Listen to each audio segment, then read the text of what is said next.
Feel like I always have the weird stuff happening on deals. One of our sellers, it was, 11th hour before signing the purchase agreement, decides to essentially request $1 million more of proceeds on the assumption that he was going to remove an open role that was all agreed to and part of a business plan in order to grow the business. Let's just remove that and pay me $1 million more. So you can imagine it's a bad look. Best case scenario, you think, okay, maybe it's a senior moment. We just forgot about the business plan. Never mind. But what ended up happening is just questioning doing the deal in general. Is this person really aligned to grow? Just a lot of bigger concerns started to float up. Allen, Darby, Jacqueline Martinez, this is the Buyer's Boardroom. Learn the most about who you are today and where you want to be after.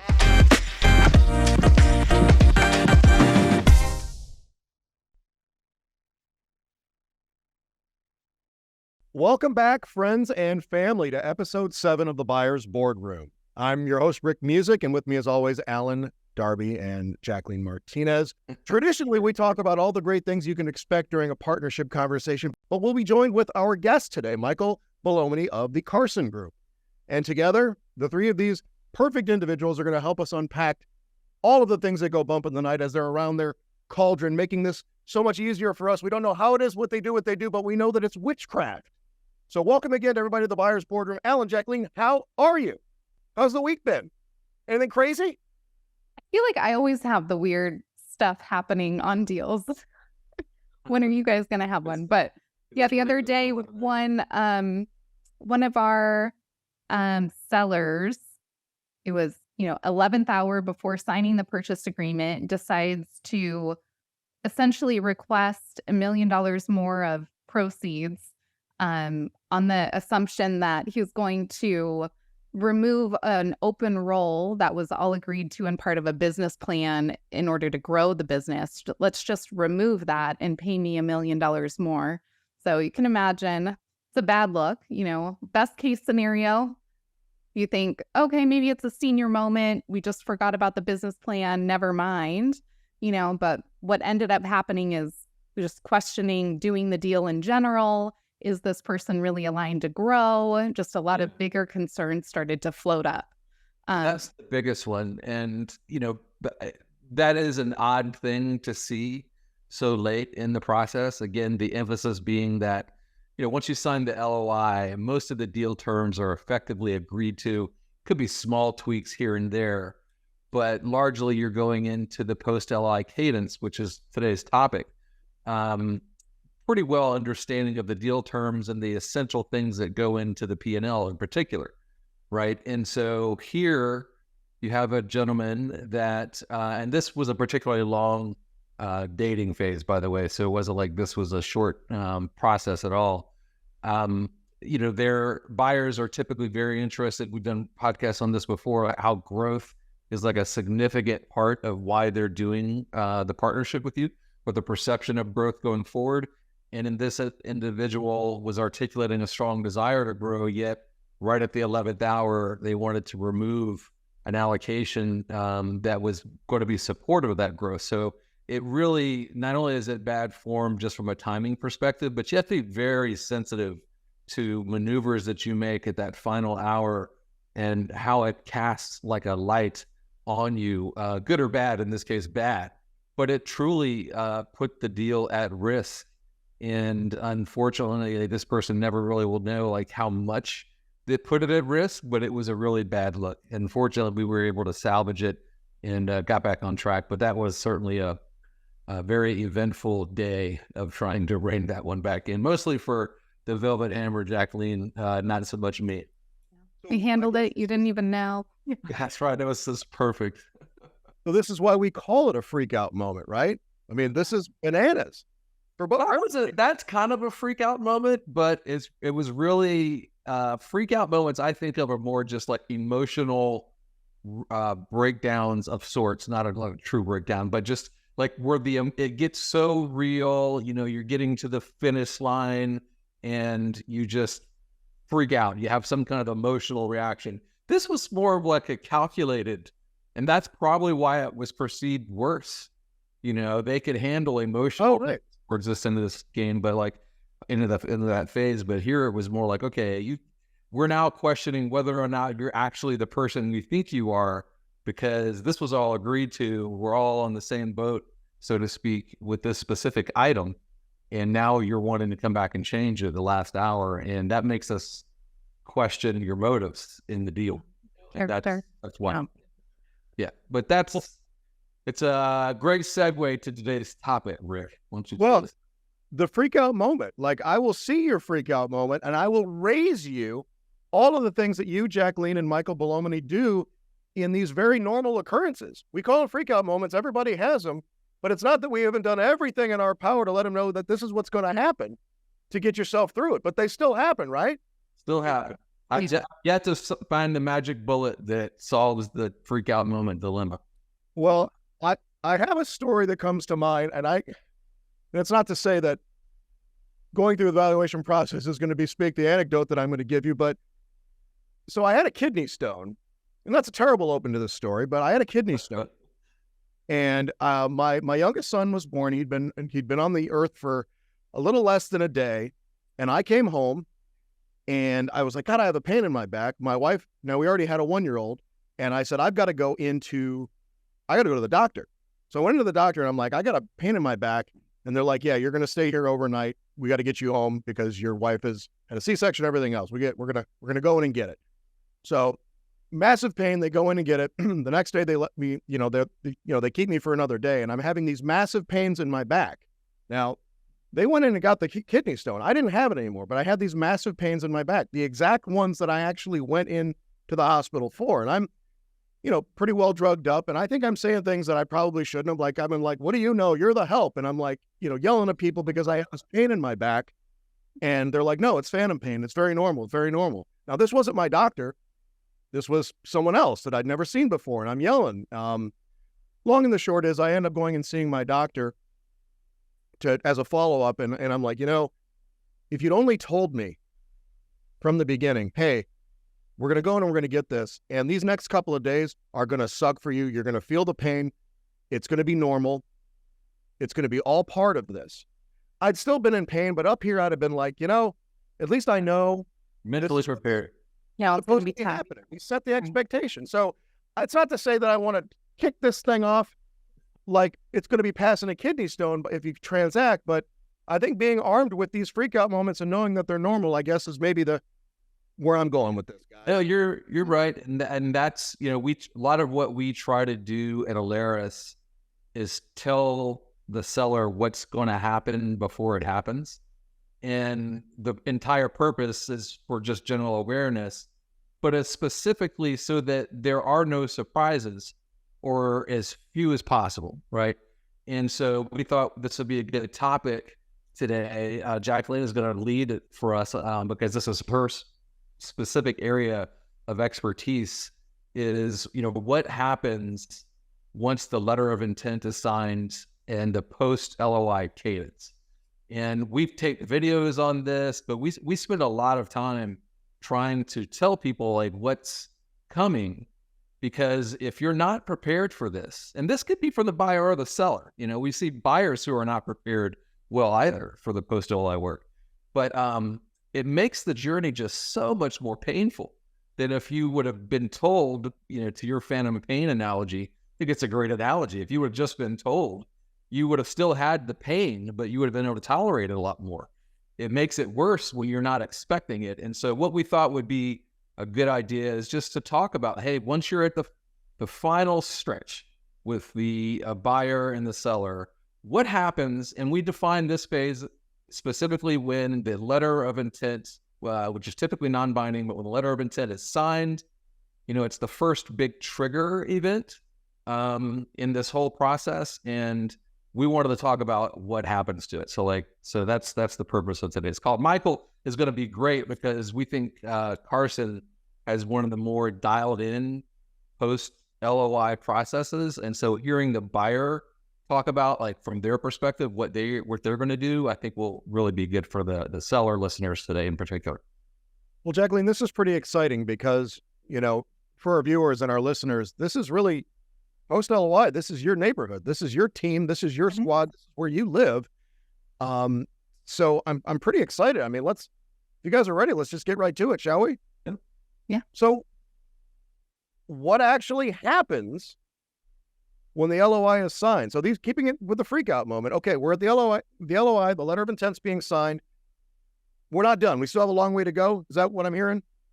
Yeah. Unfortunately, it's kind of like the fun part is past us, and now it's all the hard tasks, frankly, but I mean, just building on what you guys were saying though, it is a lot of work. There can be surprises no matter how much you try to get ahead of it. But our goal in the end of it is that, on both sides, everyone's feeling really accomplished and proud and feel good about the contracts that are signed. And that's what we're going for. And that's where we usually end up, but it's just how we get there. And I would say our best practice around getting to that point in a smooth way is really to start the 3 paths that need to happen. So we have the transition prep, we have all the legal work, the purchase agreement, employment agreements, all of that, and also due diligence. And really, once that LOI is signed, in that next week, that those 3 work streams are starting and in earnest, that there's regular meetings set. And not all buyers do it this way, but we find that the ones that get through the process from LOI signing to purchase agreement signing and closing eventually, that this is the best practice. Yeah, no, I agree. And we sit in a very unique spot, having the ability to work with so many buyers around the country and see how they each treat this post-LOI workflow. And I totally agree. I think it's a best practice that you launch all 3 at once. From the seller's perspective, we want to take this opportunity to give you our opinion, given that most buyers, the owners, they're awesome advisors and great at running a business, but they may not be the best at detail. And so you want to prepare your team for this workflow and enlist their support, because you have a business to run, specifically working with your clients. Your team is usually better suited to knock down some of these.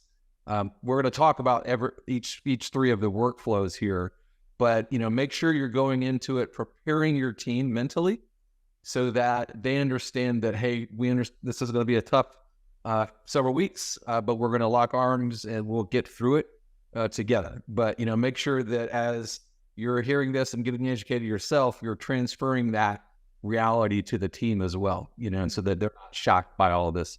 And by the way, we've got a whole nother series on when is the right time to let your team in on this. We won't dive into that today. Earlier, I think, is better. But this is definitely a point where if you haven't let the cat out of the bag yet, that you're partnering with someone, you definitely want to do it at this point, right around the LOI time period, so they're not shocked. Right. Calm any worries that their job is at risk or anything like that. You need them just working on the transition, not worried about any of that, because they shouldn't be. Yeah, perfect. Okay, so jump right in. So maybe we'll take diligence first. Yeah, diligence first. My favorite topic, due diligence. I'm very excited for this episode, Jacqueline. I'm actually really, really jacked that you're running this. Yeah. Alan, take the day off, please. I usually do when it comes to diligence. Okay, so diligence, I mean, prior to signing an LOI, typically there's a lot of things that are already being collected. There's a lot of information already being shared, but after, there's a fair amount of things though that are really saved until you reach that milestone to get into. And it can come in the form of a very long diligence list. And that's also your opportunity too, as a seller, to ask for anything from the buyer that you would like to review in connection with, maybe you're receiving their equity or things like that. So it doesn't have to be one way at all. And, we encourage in the transactions that we work on that sellers are also asking for things of the buyer to get ahead of, any hesitations that may come up later. So information being shared both ways. I would say the top thing that can slow things down, especially for buyers that are backed by private equity, is what's called a quality of earnings reporting that will be done. And it's very in-depth accounting work. You're giving Like an backups of audit. your, it's like an audit. You're giving backups of your QuickBooks. They're going through transaction by transaction, understanding everything. It's super in-depth. Usually always ends up at the, same place as where the original math ended up, but they have to go through their process in order to fund, essentially. So it's a big thing. And then also prioritizing in that. So after you get through financial, then any compliance or legal things, in a perfect world, any skeletons in the closet, those would have been disclosed before the LOI, get that on the table. But if not, now's the time. That's a must. I do want to, this is something that we often get asked at this point, given the amount of data that we've collected already, from the very point where we were engaged to bring the seller through the process. We start our own, a form of due diligence, just asking questions about their business, their P&L, their staff, their operations, client experience, all of this sort of stuff. And so some firms are a little bit surprised that due diligence hasn't even started yet once we get to the LOI. But the diligence they're talking about here is slightly different than the data we collect during the front end of the phase. It's more kind of like confirmatory. Like it's like they've been given data largely through us that we've collected from the seller, but now they have to go in and actually confirm it.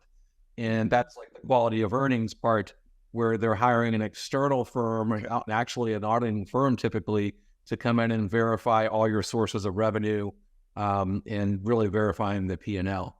But a lot of the stuff that we're collecting here is getting more granular in nature, right, Jacqueline? So like Absolutely. We've talked about, for example, the vendor contracts that you might have in your P&L, which so far they've just seen a line item with an expense number next to XYZ vendor that you might have. Well, now they might want to go back and actually look at the contract that you've got to make sure there's nothing funky with it, or they're going to be able to assume it, like your rental lease agreements, things like that. They're actually going to be confirming. So that's the difference of that data that we've collected previously versus what they're going through today. That is very helpful. And I'm sitting here and I'm like, I know we pull a lot of this data in on the front, and a lot of it. So then I'm hearing Jacqueline say, well, we really start the process here. And so thank you for this, because I feel like I think we already did this, didn't we? But you're wondering what I do all day? Well, so we can agree what happened there.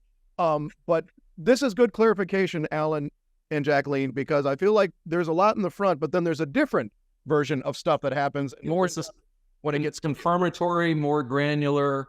They often bring in third parties because like as Jacqueline mentioned, it was a PE-backed firm. They're going to require that their buyers get this sort of confirmation. They're not just relying on the seller directly or a third party like Alaris, to provide them the data that they could be potentially liable for if something went bump in the night. And Jacqueline brought up a very good point.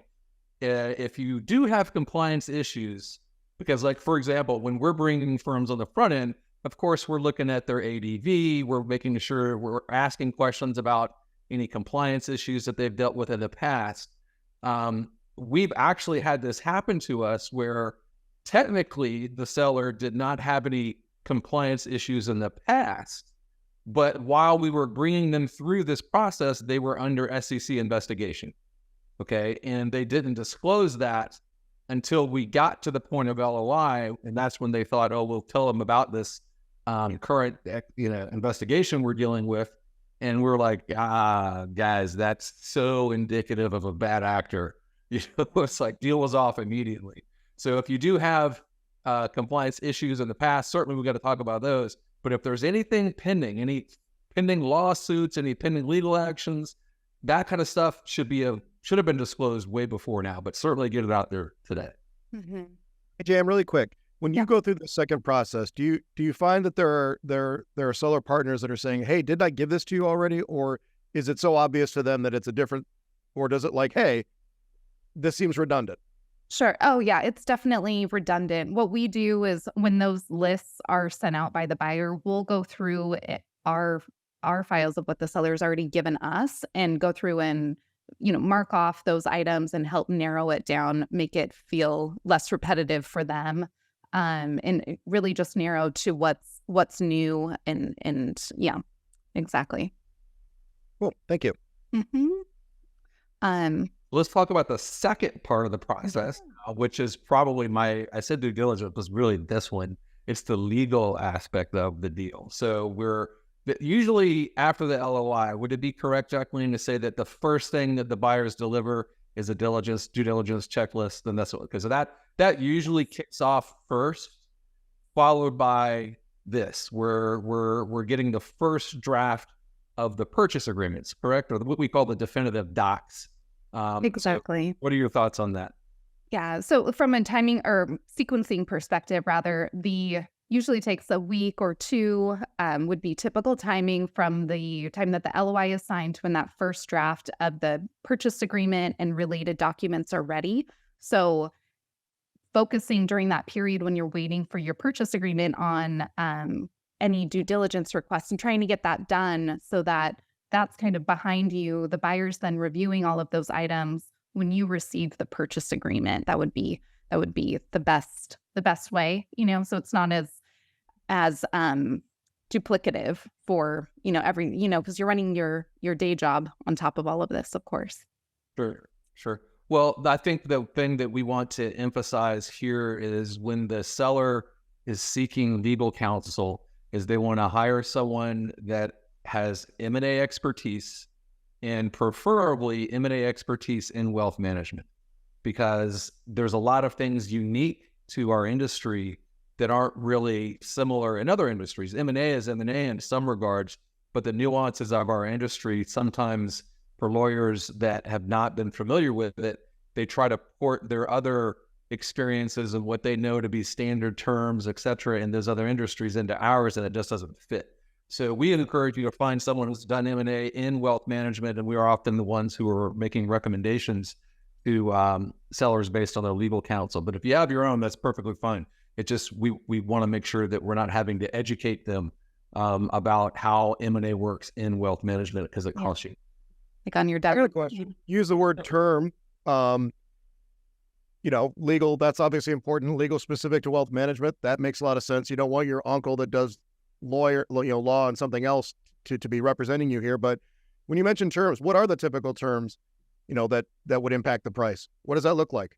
Yeah. Well, going to the point of, for the lack of a better word. Yeah. Going to the point of hiring someone familiar with the wealth management space and how these deals are structured. Normally that LOI is going to outline, for example, like a common thing that throws people off that aren't familiar with transactions in our industry is that the advisors are going to the end clients usually before the closing happens. So you're going and announcing the deal to them, getting their consent, whatever that may mean for the specific deal, and then you're closing. And that, if you're not familiar with our industry, that can really, be a foreign concept. But we have, of course, compliance and regulatory constraints that those consents really do need to happen in order to move the clients over to the buyer's platform. It's a compliance, SOC thing. Yeah. The point that I would make here is that normally, not always, but normally when you sign your letter of intent, it's very descriptive of the deal terms that are ultimately going to live in the definitive agreements. But most LOIs are non-binding. Some buyers do make them binding, but most are non-binding. So even after the post-LOI, you're in this due diligence, legal, and transition prep, you could still walk away from the deal. So good the buyer, if something happens either in due diligence or for whatever reason, frankly.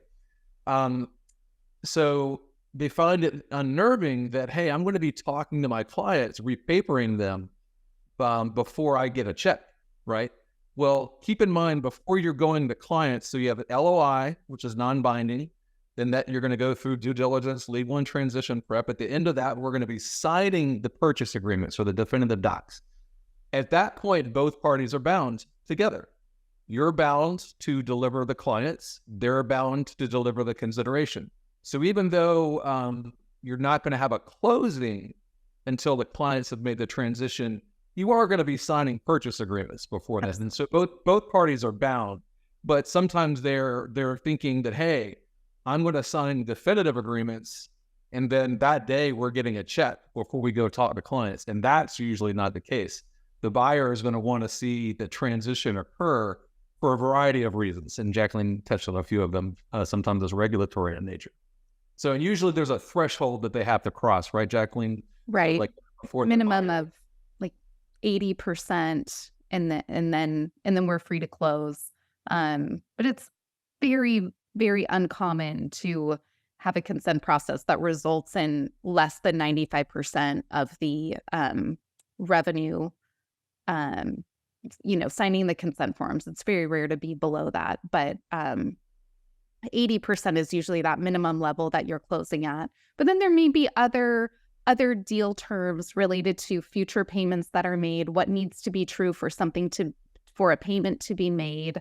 Oftentimes it revolves around retention of clients for a minimum period, 12, 18, 24 months, something along those lines, where you're receiving a portion of the total purchase price at the close, the balance of it at some future milestone, and very specific around what needs to be true. And a good LOI will articulate all of that. You'll understand when you're signing that non-binding agreement that it is what needs to be true at each of those stages. It's rarely as simple as, here's the payment and that's the end of it. So we recommend being very clear about what those things will look like, so that the purchase agreement isn't the first place that the seller is seeing those criteria for each payment to be made. So does the LOI get into like restrictive covenants that may show up in those purchase agreements or employee agreements? Oftentimes, yes. There will be some outline of how long, from a time standpoint. Maybe there's a geography around the radius, things like that. Will the employment be at will or be under an agreement? And it's not meant to be a full purchase agreement. Of course, after that summary level LOI is signed, then you get all the full details, but at least to understand at that point, okay, there will or there won't be an employment agreement for some period of time. What generally do the restrictive covenants look like? And so that the person can understand holistically, okay, this is the price, this is the structure around it, and feel comfortable with it, and not be surprised by, big components of that being missing out of the gates. Well, I would say, Jacqueline, would be like one of the more common fears that we get when the employment agreement is put in front of them, that they're going to be asked to sign. Certainly the owners, if not even some of the employees of the team, are going to be given an employment agreement. And that employment agreement is often an at-will agreement, which essentially kind of means like, they can fire you, right? They could. And they're freaked out by that. And so so talking through that potential reality, it's one of those things where it is a risk. Sure, the buyer could write you a check for millions of dollars and then turn around the next week or next few months and just decide to fire you, right? Right. That's a reality, but we have to ask ourselves, is it a rational reality? It's possible, but is it plausible that a buyer is going to try to terminate the very people who control the client relationships and therefore the revenue? And the answer is no. Like, we've literally never seen it. The only time that we've ever seen a former owner get terminated is for, typical bad boy provisions. They committed fraud, or they did something that they had to terminate them to protect the integrity of the firm. What I find interesting is that a lot of sellers don't give credit to the same risk that lies on the side of the buyer, right? Like, so sure, the buyer who's really a bad business operator could fire you and potentially lose the client revenue, but you could also walk off the job. Right. There's no guarantee. The buyers are often not in your hometown. They haven't come in and disintermediated you and your clients. It's you and your team, just like it has been for years. So what happens if you just decide one day you don't want to come into work anymore? Well, right. Same risk to the buyer. And yet sellers never really consider that when they're evaluating the employment agreement. They assume that they bear all the risk of potentially getting terminated. And it's just not true. And that's something that we get frustrated with legal a lot by putting that kind of stuff in the seller's head that, hey, this is an at-will employment agreement. That means they can fire you. And we're like, yeah, but wouldn't they be really, really stupid to do that? Right. You'd be literally shooting themselves in the foot. They would be totally destroying the value of their business, particularly buyers who are building their business on an inorganic acquisition strategy. How popular do you think their model would be if they made a habit of terminating people they just acquired? So this is largely a myth, and you shouldn't be surprised that you're going to have at-will employment agreements. There's going to be non-competes, non-solicits, all the normal stuff that go into it. But the buyers also bear a significant amount of risk from the opposite perspective. Mm-hmm. Yeah, well said. Yeah. Okay, so let's move on to the third one, which is transition prep. So what is transition prep, Jacqueline? So this is the third workflow. We've covered due diligence, legal, and now transition. Now the transition. So transition prep, we'd be referring to what are all of the documents that clients will see and sign that custodians require to move the accounts, that approvals may need to be received from any vendors, landlords, those types of things. That's all mapped out. So going the first one around the clients. So oftentimes we'll be looking at what is the current investment management for an independent RIA. What is the current investment management agreement outline for the assignment? Are we allowed to do a negative consent process? Is it requiring a positive consent process? Looking at that. And then sometimes too, buyers may require, rather than doing a positive or even negative consent process, doing a full repaper to their investment management agreement. In either case, if we're doing a consent process just to get to a closing, should expect that following the close during that first year, that as you meet with clients on your regular cadence, that you would be going to them to move on to the investment management agreement too. So it's not like you're avoiding that step by doing the consent process. Right. But we see that often. Yeah. And let me ask you this: has the transition been assisted by digital signature and things like that?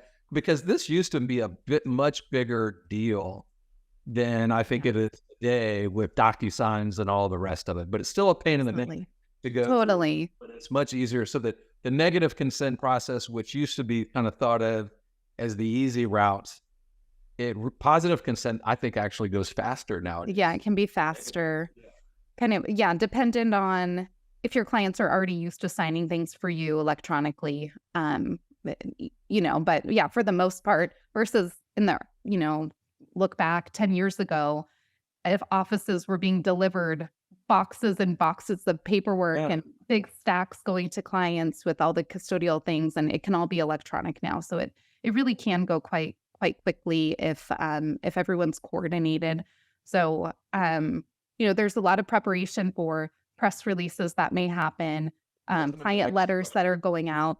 Well, often the sellers are really concerned with, okay, when and how are we going to communicate this to our clients, right? And that's a big part of it. And now keep in mind, most buyers, particularly the larger national ones, they have transitions teams.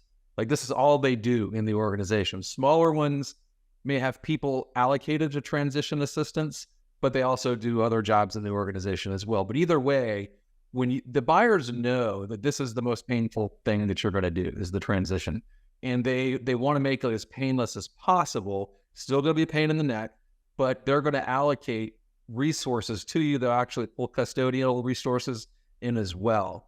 But most are going to bring in the marketing team, right? Which are having done a number of transitions before. I find they're basically, they have all the collateral, kind of a workflow, a plan of how we're going to announce this to their client, but they want to take their process, but put it into your voice as the seller. I mean, they understand that you know how to talk to your clients, which ones need to be met with in person versus which ones could do a phone call, that sort of thing. But they're going to help you put their story about the transition and why it's a good thing for the clients and what can they expect and all the rest, but they're going to try to use your voice. Is that accurate? It is. It is. Oftentimes we'll see samples come over. These are a few examples of the last 5 deals, the client communication that went out. You'll see a lot of similarities around the buyer's firm, how that's described, the consent part of it, that will be boilerplate from the compliance folks, but that beginning part needs to be your voice, how you want to deliver that. It could even be accompanied by a FAQ, depending on what types of changes may be happening at the closing that we want to spend a bit more time on. But then another effective way.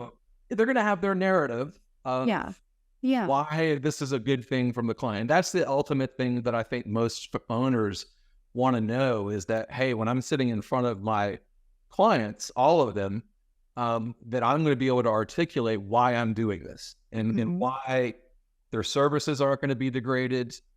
The team is not going away that they've come to know, love, and trust over the years. And probably one of the most important things, your fees are not going to be arbitrarily raised or increased with no commensurate value being delivered. So those things are usually kind of table stakes in the transition. The buyers are actually very sensitive to maintaining as much continuity as possible through the process. And so they're going to have their team come in and work with you, but they've got a plan, and you can do in-person meetings, webinars. We've seen the CEOs of the buyers fly out to the marketplace and put on team events that they can invite the clients to kind of do it in mass. There's all sorts of ways you can do it. But the point being is they will have a plan, but they do want it to be largely in your voice. Yeah, Rick? Good question. Like, we didn't review this in prep, but like, hey, I'm a seller, I'm coming through. You guys are giving me all the information and the teams, and everybody's got a plan until they get hit, right? Is there a timeline to expect, like, on a good cadence? And then do you know, like, really early on, like, oh yeah, like, are there giveaways that, like, I know this is, if you don't do this, this is gonna happen? Like, what is a good timeline for transition? Realistic. Transition, I would say between the LOI signing and the purchase agreement being signed, I would say if it's more than 60 days, that would be kind of the normal range, more than 60 days. So what that requires is starting these transition meetings basically the week after LOI is signed. Yeah, but you would probably know if it was going to go north of 60 days at day 2. Bogged down. Here's where it gets bogged down, and I 100% agree. 60 days, if it's gone past 60 days, something is going wrong. And I don't mean wrong in the sense that it's like off the rails, but it's not optimal. Okay. And so usually what bogs it down, and Jacqueline, you do this every day, so correct me. I listen to you, so I know where these things bog down. It's in when the buyer doesn't launch transition meetings quite soon. So after the LOI, in our opinion, best practice, the buyer and the seller that week or the following week should be on the phone in a team session where we're laying the pathway forward out. Who's going to do what? This is the cadence of the weekly meetings we're going to be having. This is what you can expect in terms of receipt of our due diligence requests, when you should expect to see your first draft of the documents. All of that should be laid out in, like, I can call it a kickoff meeting. And I've seen, like, if that doesn't occur, that kickoff meeting is not occurring in that first week or so after the LOI is signed, that's a dead giveaway that this is probably going about longer than 60. Is Alaris present for that, or can they be? Yeah. Okay. Yeah. And then second, so like scheduling of the kickoff meeting and laying out these transition meetings. And Jacqueline, I think you agree, you want the owners involved, but it's best if their operations people are in those transition meetings that typically occur weekly. And yes, Alaris is participating in those. Yes. We're just trying to push and make sure it stays on track. And then the second place it comes off is when we get a lawyer, typically on the seller side, who tries to rewrite the buyer's documents. Again, we talk about this a lot, but finding a lawyer who's good at M&A in wealth management will help solve this. Jacqueline's a pro at knowing what the buyers will typically accept in terms of changes to their agreements. So she can be quite helpful telling the lawyers, what's going to move versus what's not going to move. But the worst thing is when you get a lawyer who just basically redlines the entire agreement of the buyer and tries to start it all over again. That's a nightmare. Right. That'd be expensive, Right. I would imagine.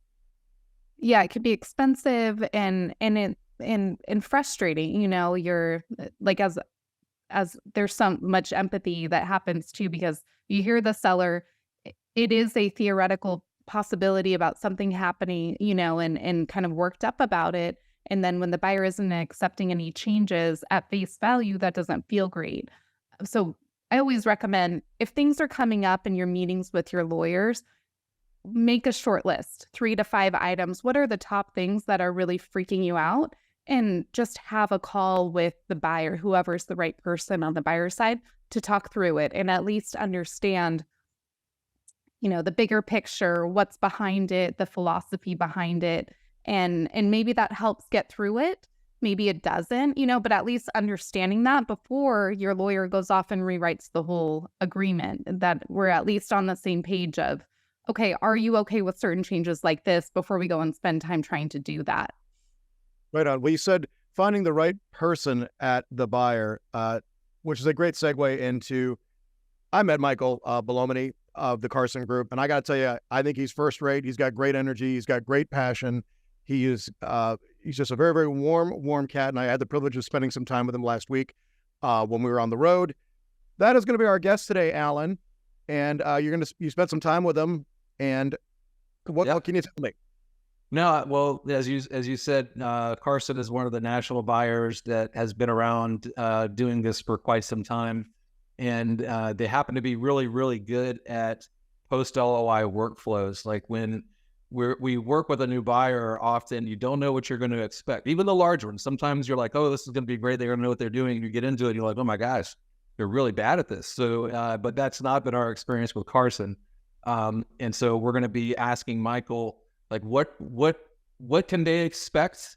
They being the seller on the other side of a post-LOI workflow with Carson, and how they see best practices, and what things do they look for to confirm that they have the right partner, because we're still in due diligence at this point. So it's an awesome interview with Michael, and I think the sellers are really going to enjoy it.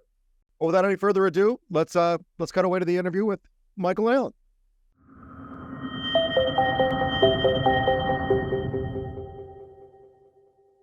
All right, so we are super excited to have Michael Belluomini, the Vice President of Mergers and Acquisitions for Carson Group. And Michael, thank you very much for taking time out of your busy day to join us on this topic, which is what happens in the post-LOI cadence. So what should a seller expect? What are the steps in the process? Maybe some stories of weird things that you've seen happen would be fun to talk about, but really just wanted to give them a sense of, this really important phase, which is really the final mile, so to speak, of the race to getting the deal consummated. So right. Appreciate you joining us. Before we get started, maybe give us just a few minutes on Carson. I'd love to hear what's new. Maybe share a little bit about the team and what you guys are building. Yeah, I appreciate it. And first and foremost, thanks for having us on. We're really excited to be here. I guess I can use the phrase, right? Long-time listener. I think I've seen every single episode, so it's fun to... well, thank you. Hard to look at Rick, I know. You're much more telegenic. Don't tell him that. I'm sure he'll say this. So, Carson, it's been a neat ride for us over the past 2 years. So historically, as a firm, we have focused mostly on the affiliation model. So we have... call it 110 partner offices around the country that choose to dial into the Carson ecosystem. They're using all the things that we provide, but there is no M&A involved. It's not necessarily an ownership stake that we're taking in those offices. Right. We did start making minority investments in some of those partner offices a few years back. We have about 35 of those around the country. And then really over the past 2 years have focused at the start more on succession and continuity, but really lately on those growth capacity constrained offices that are looking for somebody to sort of take control and get them to that next level. So we've done about 12 different fully owned transactions over the last few years. And at this point, about 35, 40 minority investments. And that doesn't even count sort of the sub acquisitions or tuck-ins. Yeah. So we've really been focused on this over the last 18, 24 months. Well, Carson is certainly a national name brand in wealth management. It's hard for me to think of you guys as somewhat new in the acquisition space. You're not new per se, but in terms of doing the standard full acquisition where the partners are joining the team, perhaps rolling equity, so they're shareholders in Carson, and all that entails. So, but you guys, what you've been doing is certainly impressive, and we're super excited, Alaris, to have you guys on the roster. And so, appreciate all that you guys do. So, all right, back at you. Let's dive in here. Post LOI. Right. LOI, of course, means letter of intent. It's the final stretch. So give me a few, maybe just how you guys think about this part of the process in general. How important is it compared to the other components of the process where you're just bringing the firm through the beginning phases, getting to know them, requesting data, all that. Maybe just give me a few minutes on your thoughts on the post-LOI process and how you see it going down. Yeah. So I think the first thing I would want every seller to remember is LOIs, for the most part, are non-binding. Right. So the real work starts after that LOI. There's the dating that goes along with selecting a firm and learning the value proposition and meeting the people and feeling comfortable about selling your business to them. The LOI is that first major milestone that hopefully results in somebody getting selected and then moving forward through the due diligence process. But post LOI, so many different things can happen that can either change the terms or maybe change the timeline involved. So we view that as sort of the first step or the first salvo into the real hard work of learning each other inside and out and going through more of the more extensive due diligence than maybe you do through a SIM or just those preliminary conversations. Yeah. So it's massively important. Got it. So in having watched you guys go through it, I think it's interesting from a seller to understand that, it's not over, right? So as you mentioned, the LOI is non-binding, and that's not to say that either you would never issue an LOI if you weren't dead serious about partnering with this firm based on everything that you've seen there thus far. But it is, as we shared in the opening part of this, it's the first major milestone in getting the deal done. It's a triggering event, right? It triggers it. It says to you, hey, we have a serious partner here, potential partner. Let's roll up our sleeves and really confirm that it is indeed the awesome partner that we think it is. Yeah. So the point is, it's a very serious part of the process for you guys. Yeah, I mean, you're never write an LOI unless it's in good faith, right? Because you are committing capital to an opportunity, and you're essentially taking that off the table that you could reallocate elsewhere. So we would never write an LOI for a firm we didn't want to buy. But you're right. All the confirmatory due diligence that comes out there is really what makes that deal happen. Got it. So maybe share with me after the letter of intent is signed, and as we talked in the opening segment, and tell me if you agree or disagree, but there's generally three main workflows that are taking place somewhat simultaneously: official due diligence, legal drafting of documents, and transition preparation. Those are the three broad workflows. What are some of the common things that you've seen surprise sellers? And these presumably would be, firms that you've worked with and acquired that weren't brought to you by a group like Alaris. Hopefully we've done a better job preparing them for this. But what do you see as sometimes things that are surprising in the post-LOI process to a seller? Yeah, and I would actually, that transition workflow, I would actually break out two. There's the transition of assets, which is what I think most advisors think.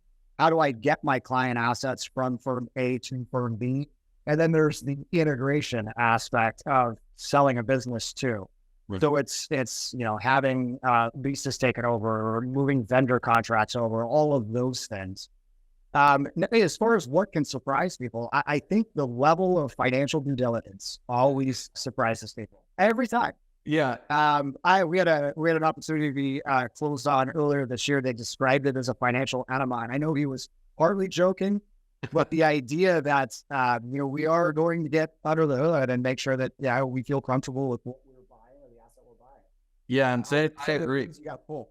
Well, where I find them, and this is speaking to our process, because we've collected a lot of financial data of the seller leading up to the LOI, where we've modeled their P&L and presented that to the buyer. The buyer is ingested into their M&A model, and they've put forth an offer. And so, they're like, wow, we've given you a ton of data to get to this point. Now we're going to go into financial due diligence. It's like, yes, they're going to now confirm everything that was presented to them. And so some firms do it internally. Some you do what's called, the quality of earnings report, where they engage a third party to verify all the revenue items and expense items. So it is a heightened level of data gathering and really confirmation, as you said. Like you've got a lease agreement. Well, you've got to read the lease agreement. You've got vendor contracts, so you have to evaluate and see the actual contracts and verify, the terms and so forth to make sure you're comfortable with them. So, okay, that I would agree. I may add the complexity of the legal.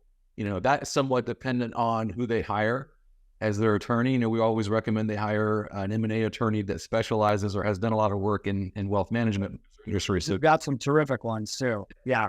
Yeah. And you're right. I think for us in that regard, when you have a pretty simple purchase agreement, we find, at least at Carson Group, we don't have a ton of red lines going back and forth on that document. But I think you're right. For most advisors, some of the questions that go along with the purchase agreement, like what is the assignation of goodwill, and what does that actually mean from a tax treatment? Some of those conversations they have to have with their CPA and their attorney. Sometimes they're not prepared to answer for those questions. So there's still things that are going on out, outside. It's the unfun part of the process. So yeah, you're right. Yeah. Okay. Well, let me ask you this question. So it's a triggering event that says they're serious. You mentioned we're now going to start spending real capital. And that's something that sellers need to understand. Not that you guys haven't invested time with the seller up to this point. You obviously have spent a lot of time probably on Zoom meetings like this. You've probably flown out with them. So you've spent some money, but now you're getting ready to start spending real money. Right. Allocating internal resources, to them, spending money on legal, spending money on the transition prep and all the rest. How important is the in-person meetings with the various departments between Carson and their team during this due diligence process? Yeah, it's a prerequisite. I mean, I don't think a deal gets done unless we're sitting knee to knee and breaking bread together multiple times. Right. I'm a firm believer that you cannot really understand somebody's character unless you see them in sort of their natural environment. And that goes both ways. We encourage every single opportunity that's even entertaining an LOI from Carson to get out to Omaha and spend time with our functional areas. Likewise, if that LOI is getting executed or signed in any way, we're coming out usually a week after. Yeah. That's usually my team to start. But then we're bringing Carson Wealth. We're bringing our transitions and integration folks. We're going to be on site multiple times throughout this process. And it's not just the due diligence aspect of it. It's keeping sales momentum. You and I have talked about this before. Right? We're still dating. We're still learning each other and wanting to make sure that we want to get married. Sure. And we can't do that without constant contact and making sure that we're around each other and we feel good about what we're doing. Well, it's exposure for your team to get to know them. It's exposure for their team to get to know you. It's a great time, we think. To get an LOI. Honestly, I think I've lost one LOI post one deal post LOI. Usually it works out. Not that there's not bumps in the road, but they usually end up becoming partners. But the dating is still not over, right? That's right. And this is I know Carson does a great job of this. We try to encourage all the buyers that we work with that, hey, I know you're moving the emphasis on interaction from the corporate development team to the operations transition team, but you still have to spend a lot of time getting to know your potential partner and court them, and vice versa. Like they should be doing the same with you. So the in-person meetings, I think, are critical, and there's a lot of them. I think that's something, going back to the surprises, is they've already put a lot of time and effort into the process thus far, the seller, and that just goes up a whole another notch or two. But not just with the founders, the owners, but also with the operations team. Their operations team of the seller is now going to start doing real work And so that's somewhat a surprise. And we encourage them to mentally prepare them that, hey, we understand in addition to your day job of running our wealth management practice, now we're going to be conducting this partnership, due diligence, transition, legal work. And sorry, but it's just going to be a lot more time and effort. It will be over, but prepare yourself. So yeah. I mean, that code of silence expands, right? In the beginning, it's the seller and me or my team. But you're right. Once that LOI is signed, compliance is involved, and transitions involved, and our integration team's involved, and Carson Wealth, and all of those people that are going to be working with this new office. And then on the flip side, their operations staff, as you mentioned. There's a lot of relationships that have to start being built to ensure that on affiliation day and on closing day, we are off at the running, not spinning our wheels. Well, as you mentioned earlier, what did you say? It's like dating after the first fight. That's right. Yeah, both or pre-LOI, it really is that fun period. It's the art of what's this going to look like when we get together, and everything is sort of on the table. But post-LOI, that's where you run into those speed bumps. And as long as both sides are approaching it from a perspective of partnership, we're going to find a way through these things as we come across these speed bumps. But there's going to be those speed bumps, and we got to solve for them. And sometimes it's mundane things. It's something that maybe the seller's already been thinking of. We're not going to allow room service trustee for non-family members. Right. And things that never really thought of. And I knew I needed to do that. I just never found a corporate trustee. But there's always those items. There's no such thing as a post-LOI integration transition process where you're not at least identifying some of those things that need to be worked out. Well, I love what you said, as long as you're approaching it with, the partnership mentality, like these are your future partners from both perspectives. And it's not a third party, that we're not, it's like these are our future teammates. And so rational people act like rational people, act like partners. The seller should be thinking about, they're obviously thinking about what's best for them in the transaction, but they also need to be thinking about what's best for our future partner. We're going to be teammates and probably shareholders. We got to be thinking about their needs and their outcome, and the buyer needs to be doing the same thing. So, well, that's a great segue. What are some of the weird things that you've seen that, like, post-LOI red flags from a seller's perspective, either a behavioral thing or maybe something in their business that you weren't aware of? Like, give me a few war stories. Yeah, I mean, there's always a few. I think we do a pretty good job of looking at the big red flags ahead of time. So, making sure that credit's okay, making sure the CRD and background is okay. Those are the items that's scaring you, or investment related disclosures. But I would say there's always the fun, weird criminal disclosures from people's past. Right. Yeah, everybody was a teenager at one point. Yeah. And the fun, weird, bad checks, or the arrests for XYZ substance. Those are the ones that you just got to talk through. And it's I actually enjoy, perversely, maybe, having the conversation with somebody that's been in the business for 35, 40 years, asking about a misdemeanor criminal charge from men. College. Like, I had one guy, he stole a fire hydrant or something. And he was in college, and he's been having to answer for this for years, and it's frustrating. But hey, got to do it. Well, the thing you're looking for, I think, is you want the worst thing for me that can happen post LOI is the seller drops some data point on us, and again, typically it's either some kind of compliance issue that wasn't reported. Like, for example, I had one that literally told us at the point of LOI that they were under SEC investigation. That's not something that shows up in an ADV, right? Or that you're actually under investigation now, and they thought that it was fine to withhold that until this point.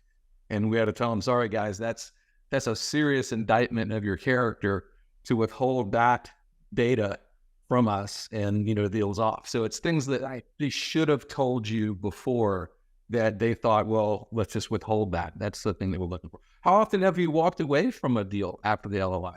We have not at Carson. So knock on wood, to this point, we have closed every deal we've had a signed LOI for. That being said, there are terms that change. Usually they're minor, somebody's investment management fees were off, or there was a rebate that wasn't accounted for. So they're relatively minor things. And then sometimes we got to sort of look at structure a little bit just to reward growth or reward a second generation advisor a little bit more. But so far to this point, our track record's pretty good at closing every deal. We've submitted an LOI and got it. Yeah, well, that aligns with my experience as well. So the good news is for any potential seller that's listening is even though it's a non-binding agreement, you and I, and presumably the majority of the industry, have had like a super high success rate in finalizing the partnership.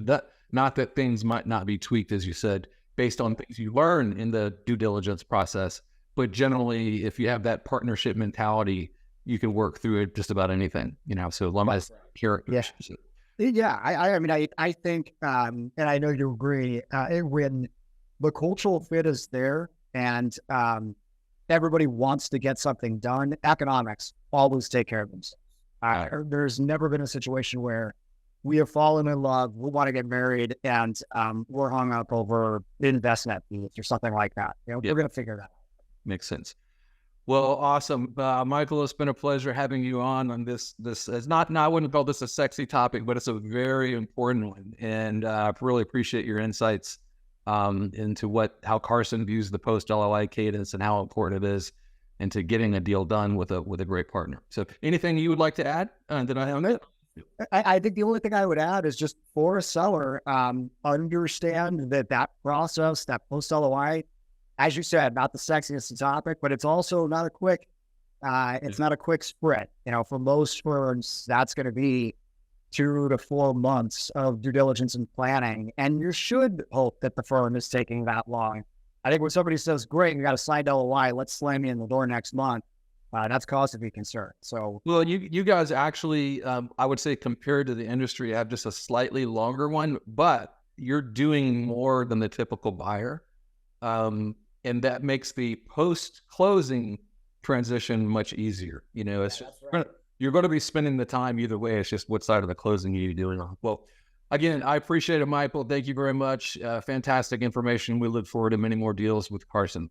Hey, likewise. Thanks so much, Alan. Appreciate having us and you having us on. And we're back.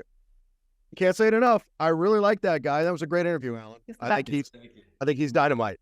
Yeah, he is. He's really cool. Easy to talk to. Well, we're up against it, but I think, covering, the freak out moments, the things that can go bump in the night, I think it's to bring this home. I have a question really for each of you, and it's more of a best practice action item, because all we can do, from what I'm gathering, all we can do at Alaris is arm you for the future and set some expectations and give you the tools up front to make what we know is probably going to be bumpy and painful at time as easy as possible. So I'm going to ask you both to think of a best practice from the buyer side and a best practice from the seller side. I will let you take on this challenge as you I'm assuming Alan's going to take the seller and Jacqueline will take the buyer, but I don't want to force feed you. But that's what you get when you assume. You make that of you and I get it. Jacqueline, why don't you do the seller side and I'll do the buyers? Okay. All right. I'll go first. Go first. Okay. So on the seller side, I would say be organized before you even start. Make sure you have clean financials, good organizational documents of how your LLC is set up and vendor agreements, and just task that to your director of operations today to make sure that that's in order. Maybe it already is, but great to have that already organized. Second, hire an M&A attorney that is familiar with the wealth management space. Most important thing you can do. And then thirdly, I think just be very, very curious in that pre-LOI process to really understand all the deal structure that's being talked about and go back to things when you're not quite clear. There's so many things that interplay between purchase agreements and the equity and employment, and just being curious as things are being discussed will help you feel great in the end and not be surprised by key terms. Yeah, and before I jump to the buyers, I would tack on to that is we would rather you spend more time in the LOI because it will save time in the post-LOI legal. If you get really clear in the LOI, and by the way, we will help you know what the relevant terms. If you don't know what to ask, we'll prompt you and make sure that we're getting those more difficult topics that we don't want to hear about for the first time in the purchase agreements. Get those on the table earlier, vet them out. Buyers, I think, are much more comfortable with the back and forth in the LOI phase than they are in the legal. That's a good point. And so spend more time in the LOI. Okay. So best practices for buyers, I would say, is schedule your kickoff meeting within the first week or so, which would include delivering that due diligence checklist. So like right after the LOI, let's get that due diligence list working and get that first kickoff meeting on the calendar, because it's a very happy time for the seller, happy and emotional, right? And they want to see action taking place after that. I've literally seen a buyer. It was a smaller firm, but they signed the LOI. The owner went on vacation for 2 weeks. I called them and they said, "Hey, tell me about your kickoff meetings." They're like, "What are you talking about?" I'm like, "You haven't talked to the seller? It's been 2 weeks." And that's like a very unnerving thing. So kick it off right. Deliver the first round of legal documents within the first couple weeks of the signing of the letter of intent. We know this is going to be the most challenging aspect of it, the back and forth between the two legal teams. And we want to get that process started as quickly as possible. So have your docs locked and loaded. The worst thing would be to see you like you're drafting documents, you're creating your documents before, after the LOI. So we want to have documents, you got to populate it with the seller specific data, but get them in their hands within a few weeks. And then let's start, as we start the transition calls, stay on the cadence of transition weekly. Sometimes there may not be a lot to do during the week because you haven't completed the items from the previous week, but at least you're communicating. Keep in mind, as a buyer, this is not fun for the seller or anybody on their team. You've probably spent a few months with the seller in your corporate development team, which we tend to be the more salesy, dating kind of personalities. And we just handed it off to our due diligence and legal and transition team. These people are not salespeople. They're not in tune with the deal, so to speak, right? And so they don't have the same emotional connection. They're just checking boxes. It's not fun. So the buyers need to be communicating with the sellers, even if it's just to say, "Hello, Rick, we don't have anything really to talk about this week, but we're super excited that you're going to be our new partner." That kind of stuff really means a lot. Sometimes buyers overlook that. They think, "Oh, it's off on the transition team. We'll let them handle it." No, deal's not closed yet. We got to stay dating. But you're saying that some of those warm, fuzzy behaviors are not, some are better than others at this? Definitely. Oh, gosh. Yeah. Oh, wow. Yeah. I've seen buyers that I'm just befuddled at the lack of communication that they have with their new partner. Ostensibly their new partner, they act like it's over. It's not over. You've got to stay in touch with them. Let them know that you feel their pain. You're there for them, and keep that communication going. That's great information from the both of you. Thank you very, very much. Now it's that time again. Show's coming to a great episode coming to a close, but we cannot walk away without doing that episode of our mailbag. So if you have your questions, boardroom@alarisacquisitions.com. That's boardroom@alarisacquisitions.com. We will take your question live. Hopefully we'll read it on the air in a future episode. We've got two today. Leonard from Cleveland writes in, "Hi, Allen and Jacqueline. I feel like I'm pretty down the road on a potential sale of my practice. I keep getting people telling me they can get a higher offer for me, which admittedly I'm not taking too seriously, but for my own peace of mind, is it too late for me to back out of a deal? And can a buyer back out of a deal at any point too?" Leonard. Well, there's a lot in that question. One, when people tell you I'll give you an example. We had a buyer, a seller came to the process. They had some structural issues wrong with their business. When I say wrong, it was compliance issues, client concentration, a few things that we know buyers would ding them on their valuation for. And that's actually what ended up happening. But during the process, they kept getting peppered with people, sales side advisors or other people that were telling them, oh, that offer is too low. We can get you a better offer. And we had to constantly tell them, like, look, we understand what multiples are in the industry. We do a lot of transactions. But when someone just comes in and off the cuff asks you what your revenue is or your EBITDA is and just quotes a multiple, just throw it out the window, because there are so many things that inform the general to the specific. Like you can have two businesses that are the same size, same financial data, but have very different data sets of facts that make the one firm more appealing than another. So I would start with that. Like, you keep giving people telling you get a higher offer from me, maybe, but we had to know a whole lot more about your business before I could tell you that. Okay, second part of the question. The legal part, the backing out of the deal. Yeah, that's where I was going. So when can you back out of a deal? Well, up until signing of definitive agreements, technically. Like, so even when you sign a letter of intent, most are non-binding, okay? So either party can walk away for any reason after the signing of letter of intent, typically. Even the ones, though, that have a binding letter of intent usually have they find something in due diligence that they're not comfortable with, which is a highly subjective measure of, comfortability. If they can put it this way, even if it's a binding LOI, they could find something that they can walk away from the deal from. And I think so could you as the seller. So really, I would say, Jacqueline, you can back away from a deal up until the point where you've signed the definitive agreements, which, again, as I said, both parties are bound. And then from there to the close, there's always like walkaways if something really terrible happened at the buyer level that, like kind of like extreme diligence situations that would be there too. Yeah. But not for price though at that point. Yeah.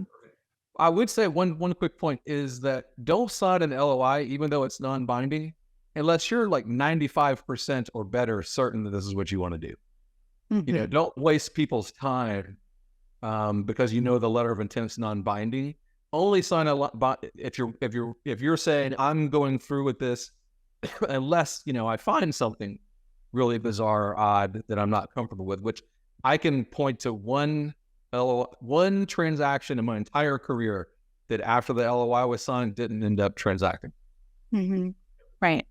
Well, we had two in the mailbag. This last question had 2 or 3 parts to it, so we're going to have to punt on Confused in Tampa until our next episode, and we will put him at the front of the batting order for the next mailbag in the night. A big shout out and a thank you to Michael Belluomini of the Carson Group, one of our favorite partners that we love working with. Until next time, on behalf of Allen, Darby, and the lovely Jacqueline Martinez, I am Rick Music, and this has been your Buyer's Boardroom.